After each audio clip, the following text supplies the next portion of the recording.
and so glad to have you back. I'm Kim Baker with the Gallatin Area Chamber of Commerce, and we are back again with another edition of Community Corner, filmed on campus at Vol State and bringing you closer to the corner of commerce and community. Today, we're going to talk a little bit about love, the local kind, and we've got a good friend of mine, Jeff Sesol, joining us. Jeff, Pull the Chute. That's what you are, and that's the brand you represent. What does that even mean, and what's it about? Well, I like to tell people that, there's a few important birthdays in your life, right? So when you're 16, you can drive. When you're 21, you're legal. And when you're 40, statistically anyway, your life is half over. And you kind of look in the mirror and you say, what's on my bucket list that I want to do while I still can? And so for me, it was to go skydiving. And so you go 14,000 feet up in a plane, you roll out, and you notice a couple of things right away. First of all, it's hard to breathe. One little movement of your hands and you start spinning out of control. Everything's happening so fast you can't see where you're at and you can't see where you're going. But at 5,500 feet, you pull the chute. Suddenly you can breathe again, you're in control, you can see where you're at, and you can see where you want to go. And for years I've always thought, isn't that a lot like business? Mm-hmm. Businesses need to pull the chute to just kind of take a breath, to feel in control, to see where they're at and to see where they want to go. So recently, I did another one of those self-reflection, looking in the mirror kind of times. And I said, one of the things that I love to do and a passion that I have is to help businesses grow and be the best they can be. And so I decided that my experience with going skydiving and using the word pull the chute as a way to get businesses to just take at least an hour a week to relax and look at what they need to do and understand where they need to go. And I try to help them to do that. And so that's really what Pull the Chute is. It's business coaching in its nutshell. Awesome. And I love that you said that, having that opportunity to work with businesses for them to figure out what they love to do and what they want to do. And I think it's appropriate with it being, that love time of year, Valentine's Day, and that your business is so backed by passion. Tell us a little bit, I've been a guest on your podcast, so we've kind of done this and roles reversed. Tell us about that and how you get to hear and learn those stories and how important that is for business. Yeah, so I have a couple things. I have a podcast that I do weekly, which is great. And the idea behind that was to interview just people that are in business that could offer particular services, that could help businesses understand certain things they didn't really understand. The funny part is a lot of people get into business because they think they can do something a little better, right? They're working for corporate America and they go, I think I could do this better. I'm going to do it myself. But they soon forget or don't realize that there's a lot more to business than just doing the service or building the product. And so my goal behind the podcast was to give them the tools to hopefully help them grow and understand and be the best they could be, and to really kind of engage them and give them that ability. As I said, I like to help as many companies as possible grow and be the best they can be. It doesn't mean I have to coach them. It means I can offer them different things, podcasts, blogs that we write. I go have coffee with people all the time and just, kind of hear what's going on. And you're right, a lot of them have this passion. They love part of what they're doing, but they don't love the whole thing about what they're doing, right? And so kind of guiding them and introducing them sometimes to other members of our community. The Chamber is really big for us. In the last year, I've really gotten real involved in all the aspects of the Chamber and love it, and have met some great people that really are supporting my efforts as well with businesses. Mm-hmm. So I have a partner group that I call it, and we have an HR person, and we have a marketing person, and we have a recruiting service, and a communications coach, and an SEO person, and all these are people that I trust, that if you had a business, I would be willing to say to them, hey, just go talk to Kristen about your SEO or something like that. And I think that's important that we need to do that. And Absolutely. So together as a community, we're helping each other. I love it. Building that network is so important. I work with a lot of businesses just like you do. And what would you say the top 3 challenges you're seeing a lot of these clients face right now? Probably the biggest one that I always run into is that the business owner can't get out of their own way and they don't trust their employees to go do the job. They always need to have I need to see that, I need to touch this, I need to do that. And then they become the bottleneck, mm-hmm. right? And so when they can't grow, they kind of plateau, they're wondering why. And it's because they need to be part of everything. And what I always try to tell them is, look, the first thing and the hardest thing you have to do is give up some of the things that you're doing, mm-hmm. And then trust in the people. And so building your foundation, and by the way, Pull the Chute's tagline is grow your people, grow your company. Because I'm a firm believer that if we grow our people and we do the right things, that will help grow the company. That's the foundation. We can put all the processes in place that we want, and we can have all these things, systems and all that, but unless the people are there foundationally to help it and to oversee it and do things, it's not going to happen. But what I like to do with a lot of businesses is once I get the business owner to give up one or two things, I ask them, did you ask that person what they need to do their job better? Right? And so you go to them and you talk to them, and what that does is that engages that person to say, wow, they're actually wondering, what I do and how can I do it better, right? And so if you say to them, what do you need to do your job better? And if they give you something, then make sure you get that for them. Now here's the good part about that whole thing, is they now own that piece of the business. Absolutely. And they're going to do it above and beyond anything that would have ever happened because you asked them what they thought. They said they need this. You gave them that. And now it's not, so as a business owner, that's something that you now have to not worry about. And it's starting to do that throughout the business really helps the businesses grow. Anyway, so business owners getting out of their own way is one big issue. The other weird one, and maybe it's not so weird, but it's the marketing side of things. I always like to ask people, tell me your message. What are you doing? They don't know. Yeah. They cannot give me a clear answer, And, we always call it the elevator pitch, right? And someone said, why do we call it the elevator pitch? And usually you get about 30 seconds in an elevator to go up to the floor you're going on, so that's why they do that. But a lot of them can't do that. It's not very clear and concise.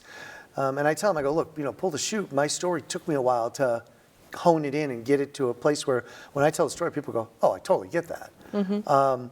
But it took a while. And so this is one of those things you have to do. Got to work on it. Yeah, you got to work on it. You got to refine it.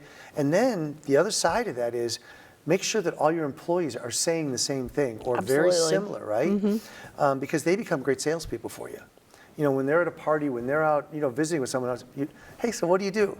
Right? Oh, I work for the chamber. What do you do there? Boom, boom, boom. If you can give them all that stuff, instantly they're like, oh, cool. Yeah. I might know someone that could use that service or whatever it is. So that's the other thing that I find very interesting.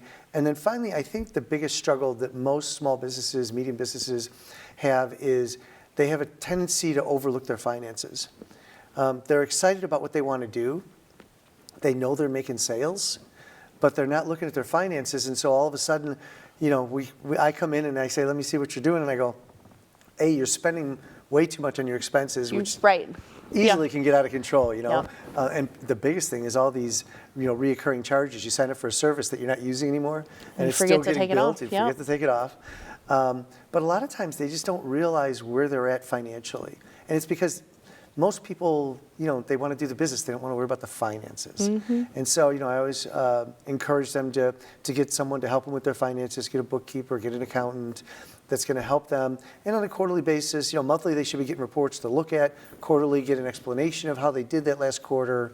Look at things like that. But, I think those are probably the three biggest things that I run into when I'm working with businesses that really can really derail them as they're going. I think you're exactly right. I can attest to a lot of those, and based on what I've seen, majority of the businesses I've seen fail over my 10 years at the chamber have been ones that haven't had their finances straight or haven't had a clear message. Right. And then, a lot of times we don't get to know about how they're managing people and how they're doing that. But I always tell my staff, I don't really care how you do your job. I care that you get it done. and that's kind of one of my philosophies. They know, Kim's going to move out of the way, and that's how I am. Yeah. I'm a get out of my way and let me do my job kind of person, and I know that that's empowering to let people do that too. So I love that you said that for the first one. That's a big thing too, just real quick, because a lot of times the owner, when they give it to them, it's like, well, I wouldn't quite do it that way. I'd like you to do it this way. And my response is the job getting done? Just what you said. Right? Let them just do it that way. And here's the thing. They might be actually doing it better than you would do it. There's always, and right? I told them, and a lot of times when I train new people on different things, I say, hey, this is how I've done it, just so you have an idea of how it can be done. But you might figure out, and most of the time they do, they figure out something better. They're, especially these younger folks, they're more efficient and they can figure out processes and new technologies that work way better than ways that we've done it. One of the things we do at the chamber is we send out e-blasts for our members, email marketing pieces, which you take advantage of, so thanks. But actually, it was ironic, on the way here to meet you, I got a text from a member and said, hey, tell me more about this pull to shoot thing, the class coming up, because you've got a class coming up. And so you want to share a little bit about that and what people can expect in the class and the date of it? So it's February 24th. It's at BYH in downtown Gallatin, which stands for Bless Your Heart, for those of you that don't know. Great little charcuterie place.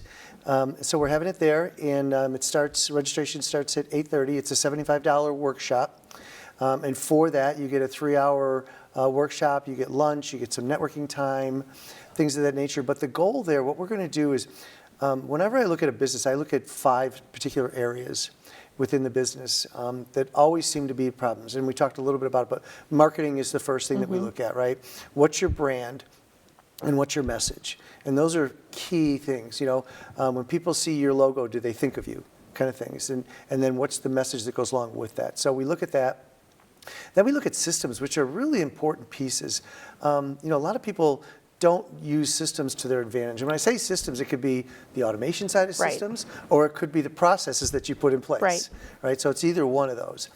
So we're going to spend time looking at that, and this is going to be a very interactive workshop, by the way. So literally, when I get to the messaging part, I'm going to have people tell me tell me what you do for your business. What is your business? And try to gain and understand where some of the holes are for them.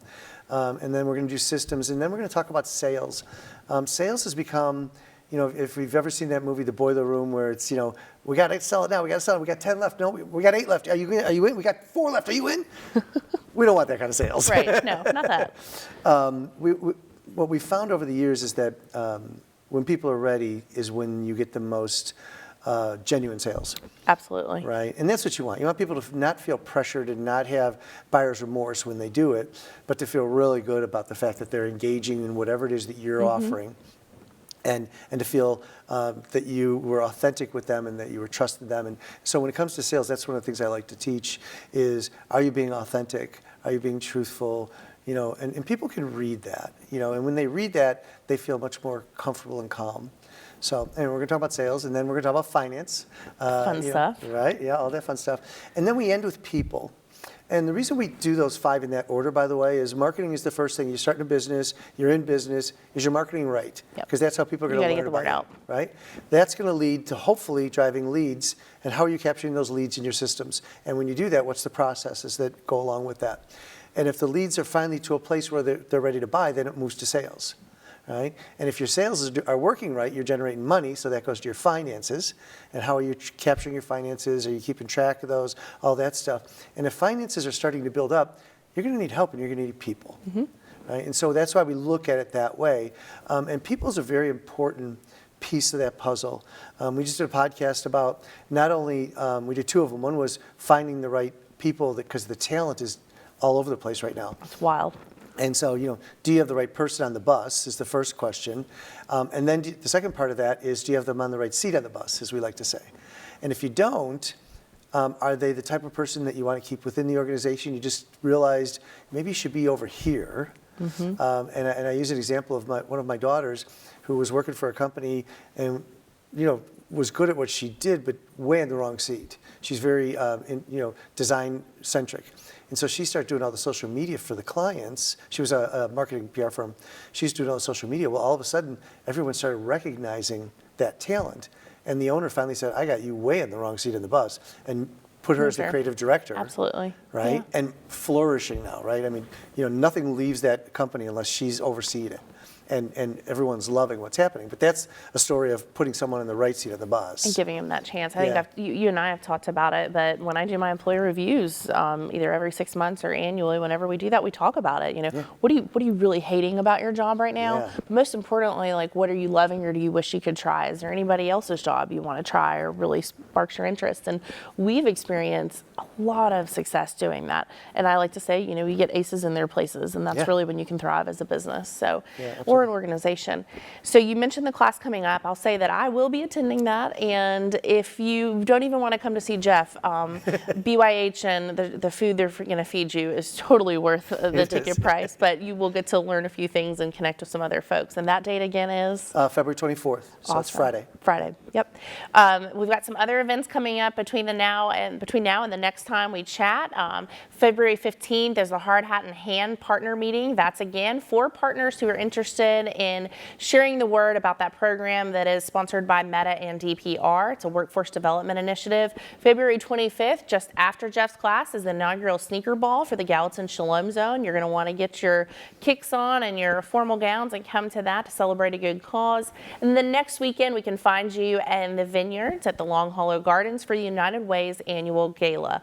A good fun event supporting a great cause for a countywide organization. And last but certainly not least is March 11th, the Gallatin Shamrock Run. That's a 5K, 10K, supporting Gallatin Chamber Foundation. We fund innovative enhancement projects in the Gallatin K-12 schools. Are you going to come run it? Actually, I'm working it. I'm not running it. You're going to volunteer. I always say if I start running it, everybody else should too. There is like a problem, something is seriously wrong. So we appreciate you volunteering, and we really appreciate everything you're doing to pour into the Gallatin community, and most importantly, the businesses. Setting them up for success makes Gallatin win altogether. So thank you for that. Yeah, and I'm enjoying it. It's just a lot of fun, and the community itself is just so rewarding just to be part of.